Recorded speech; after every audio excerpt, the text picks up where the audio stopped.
This is absolutely insulting the British public's intelligence. In Durham, a family who couldn't be with their father when he died from the virus were not impressed by Dominic Cummings' explanation. We did not sit by our parents, our children, our aunties, our uncles. We did what we were told. Why couldn't you?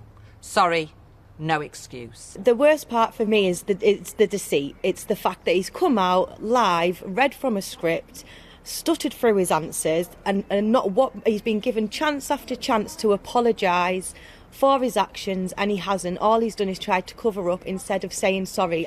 Morning. Whatever details he offered today about his movements during the lockdown, it failed to quell the criticism. His account of a trip to Barnard Castle, 30 miles from Durham, was challenged by one government advisor. He said that he went to Barnard Castle as a test run to see if he was fit enough to drive back to London. How convinced were you by that explanation? That is breaking the rules. One is meant to stay at one's home. We don't know whether they still were shedding viruses or not. As far as I know, it's not part of the rules that one can drive in a community that's not one's home to see how well one is. Senior cabinet figures did give their backing in a series of tweets. The Health Secretary saying Dom Cummings was right today to set out in full detail how he made his decisions. The Foreign Secretary similarly saying he gave a detailed account of his actions and how he followed the rules. And the Chancellor said, I do believe today he explained himself. This new Tory MP said she was convinced people would accept Mr Cummings' version of events.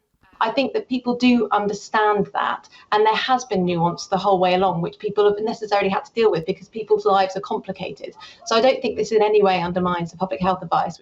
But one lifelong Tory voter today gave up his membership, saying Mr Cummings should have quit. I'm very disappointed that Dominic Cummings hasn't resigned. I think he should resign. I think he broke the rules that were in place at the time.